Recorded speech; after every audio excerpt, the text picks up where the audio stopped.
வணக்கம். செல்வகுமாரின் மாலை வானிலை ஆய்வறிக்கை. அதிகாரப்பூர்வ வானிலை அறிக்கைக்கு இந்திய வானிலை ஆராய்ச்சித்துறை அறிக்கையை பார்க்கவும். 2024 ஜூன் 13 வியாழக்கிழமை மாலை வானிலை ஆய்வறிக்கை. இன்று மழை பெய்து கொண்டிருக்கூடிய இடம் சென்னை. சென்னையில் ஆங்காங்கே லேசான மழை பொழிகிறது.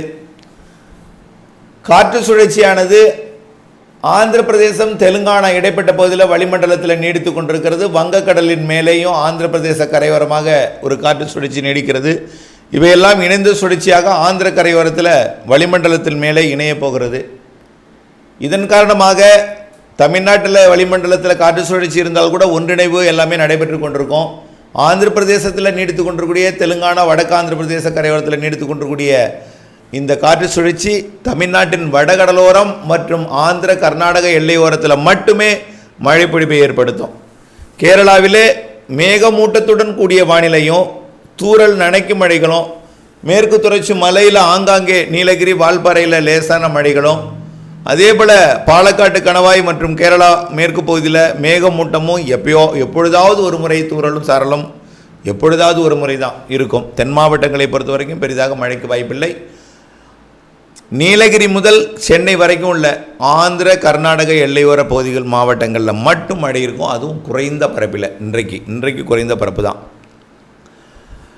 நாளை கொஞ்சம் கூடுதல் பரப்பாகும். நாளைக்கு தான் ஒன்றிணைந்து வங்கக்கடலோரத்தில் ஆந்திர கரையோரத்தில் நீடிக்க போகிறது. இதனால் ஆந்திர எல்லையோர மாவட்டங்களில் கண்டிப்பாக இருக்கும். நாளைக்கு இன்றைய மழைப்பொழிவோட நாளை கொஞ்சம் கூடுதல் மழைப்பொழிவு இருக்கும். இன்றைக்கே இருக்கும். இன்றைக்கு கொஞ்சம் நள்ளிரவு அதிகாலைக்குள் இருக்கும். கொஞ்சம் லேட் ஆகும். நள்ளிரவு அதிகாலையில் மழை இருக்கும் ஆந்திர எல்லையோர மாவட்டங்கள் மற்றும் மீண்டும் ஒரு முறை சென்னை திருவள்ளூர் மாவட்டங்களில் செங்கல்பட்டு கூட இருக்கலாம். நாளை கண்டிப்பாக சென்னை திருவள்ளூர் காஞ்சிபுரம் செங்கல்பட்டு திருப்பத்தூர் வேலூர் ராணிப்பேட்டை திருவண்ணாமலை மாவட்டங்களுக்கும் சற்று தெற்கே வந்து விழுப்புரம் மாவட்டங்கள் வரைக்கும் கூட நாளைக்கு மழை பொழிவை கொடுக்கலாம். விழுப்புரம் கடலோர பகுதி மட்டுமே. அதாவது 14ஆம் தேதி 15ஆம் தேதி அதிகாலை, 15 இரவு 16 அதிகாலை எங்கே இருக்குன்னு பார்த்தீங்கன்னா கொஞ்சம் தெற்கே கடலூர் மற்றும் விழுப்புரத்தையும் தாண்டி புதுச்சேரி கடலூர் மற்றும் மயிலாடுதுறை மாவட்டத்தோட வடக்கு ஓரம் வரைக்கும் வரலாம். அதாவது கொள்ளிடம் பாலம் வரைக்கும் வரலாம். அந்த மழை பொழிவு வரக்கூடிய 16ஆம் தேதி அதிகாலையோ அல்லது 15ஆம் தேதி இரவோ. இந்த சுற்றின் மழை அந்த காற்று 2 நாளோட நிறைவடையும். இந்த காற்று சுழற்சியினால் புதிய வளிமண்டல சுழற்சி கேரளா கரையோரமாக 16ஆம் தேதிக்கு மேல் உருவாகி இருக்கிறது. அதே நேரத்தில் வங்கக்கடலின் வடக்கு பகுதியிலையும் ஒரு வளிமண்டல சுழற்சி நீடிக்கும். இதனால் இணைப்பு சுழற்சியால் ஒரு மிதமான மழைப்பொழிவு ஆந்திர கர்நாடக எல்லையோரத்துலையும் கேரள எல்லையோரத்துலையும் வரக்கூடிய 18ஆம் தேதிக்கு மேல் தொடங்கும். கேரளாவில் ஒரு பலத்த மழை இருக்கும் 18ஆம் தேதிக்கு மேலே. 20ஆம் தேதியிலேருந்து உறுதியாக தெரியுது. அந்த மழைப்பொழிவு மேற்கு தொடர்ச்சி மலை கொஞ்சம் கனமழை கொடுக்கும். கொஞ்சம் கனமழை, ரொம்ப இல்லை, கனமழை இல்லை, ரொம்ப பெரிய மழையெல்லாம் இப்போ உடனடியாக இல்லை. ஆக கேரளா மற்றும் கர்நாடக பகுதிக்கு மிதமான சற்று கனமழை பொழிவு இருக்கும் 20ஆம் தேதி 18ஆம் தேதிக்கு மேலே. 20ஆம் தேதியிலேருந்து 22, 23 தேதிகளில் தமிழ்நாட்டில் வளிமண்டல சுழற்சி, மாத இறுதி வாரத்தில் வளிமண்டல சுழற்சி நல்ல மழை பொழிவு இருக்க வாய்ப்பு இருக்கிறது.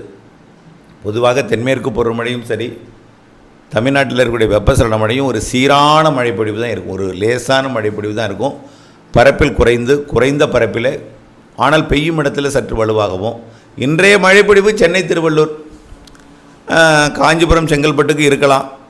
கிருஷ்ணகிரி கூட ஓரிரு இடங்கள் தான் வாய்ப்பு. உறுதி இல்லை, அதெல்லாம் உறுதி இல்லை அந்த இடத்துலலாம். ஆனால் திருவள்ளூர் சென்னை செங்கல்பட்டுக்கு நாளை வாய்ப்பு இருக்குது. அதே நேரத்தில் காஞ்சிபுரம் மற்றும் திருப்பத்தூர் வேலூர் ராணிப்பேட்டை திருவண்ணாமலைக்கும் நாளை வாய்ப்பு இருக்குது. நாளை மறுநாள் விழுப்புரம், நாளையே விழுப்புரம் கொடுக்கலாம். நாளை மறுநாள் கண்டிப்பாக விழுப்புரம் கடலூருக்கு வாய்ப்பு இருக்குது. எல்லாமே கடலோரம் மட்டும்தான் தெரியுது நாளை. ஏன்னா ஆந்திர பிரதேச கடலோர பகுதியில் வர இருக்கிற அந்த வளிமண்டல சுழற்சி காரணமாக தமிழ்நாட்டிலே பெரிய பரப்பில் பெரிய அளவிலே மழை பொழிவு ஏதும் இல்லை. அறுவடை விவசாயிகள் தொடர்ந்து அறுவடை செய்து கொண்டிருக்கலாம். கேரளாவிலே 18ஆம் தேதிக்கு மேலே லேசாக மழை கொஞ்சம் கூடும். 20ஆம் தேதி 22ஆம் தேதிக்கு மேலே தான் அது பாலக்காட்டு கணவாய் உள்ளிட்ட பகுதிகளுக்கு சாரலை கொடுக்கும். 20ஆம் தேதிக்கு மேலே தான் மாத இறுதி வாரம் தான் தெரியுது. அதே போல் ஜூலை முதல் வாரத்துலையும் இருக்கும். ஜூலை 15 அதாவது பருவமழை இப்போ வந்து பார்த்திங்கன்னா மகாராஷ்டிரா மத்திய பிரதேச பகுதியில் தொடங்கியிருக்கு. இன்னும் ஒடிசாவோட கடலோரம் கூட தொடங்கலை. ஆனால் வடகிழக்கு மாநிலங்கள் தொடங்கியிருக்கிறது. ஆக இந்த ஒடிசா தொடங்கிய பிறகு டெல்லி வரைக்கும் போய் பாகிஸ்தான் எல்லையோரம் வரைக்கும் ஜூலை 10 தேதிக்கு மேலே தான் அது போய் அடையும். அதற்கு பிறகு தான் பருவமழையானது சீரடையும். அது வரைக்கும் ஜூலை 15 வரைக்கும் ஒரு சாதாரணமான ஒரு மழை, பெரிய அளவிலே ஒரு வலுவான நிகழ்வுக்கும் வாய்ப்பில்லை. வளிமண்டல சுழற்சியால் மழை தான். ஆனால் வலுவான நிகழ்வு இருக்கிறது. வலுவான நிகழ்வுக்கு எந்தவித வாய்ப்பு குறைபாடும் இல்லை. நல்ல வலுவான நிகழ்வெல்லாம் இருக்குது. எல்லாமே ஆகஸ்ட் செப்டம்பர்லேருந்து தான் தெரியுது. ஜூலை இறுதி வாரத்திலேருந்து தான், ஜூலை 15 தேதிக்கு மேலே தான். ஆகஸ்ட் 15 தேதிக்கும் நல்ல பிக்கப் ஆகும். செப்டம்பரில் நல்ல மழை இருக்குது. அக்டோபர் 10 தேதி வரைக்கும் தென்மேற்கு பருவமழை இருக்குது. அதே போல் நம்ம ஏற்கனவே சொன்னது தான், ஆகஸ்ட் செப்டம்பரில் தான் வங்கக்கடலுக்கு வலுவான நிகழ்வு வரும். அக்டோபர்லேயும் வலுவான நிகழ்வு வங்கக்கடல் வரும். அக்டோபர் பிற்பகுதியிலிருந்து 20ஆம் தேதிக்கு மேலே வடகிழக்கு பருவமழை தொடங்கி அது மிகச்சிறப்பான ஒரு நவம்பர் டிசம்பரில் சிறப்பான ஒரு மழைப்பொழிவு, வலுவான நிகழ்வால் வலுவான மழைப்பொழிவு இருக்குன்னு ஏற்கனவே திரும்ப திரும்ப சொல்லிக்கொண்டே இருக்கிறோம். அதில் எந்த மாற்றமும் இல்லை. ஆக அறுவடை விவசாயிகள் தொடர்ந்து நீங்கள் அறுவடை செய்து கொண்டே இருக்கலாம். செங்கல் துளைக்கு தீயிடுவர்கள் இப்போ ஒன்றும் பிரச்சனை கிடையாது. உப்பளத்துக்கு எந்த பிரச்சனையும் கிடையாது.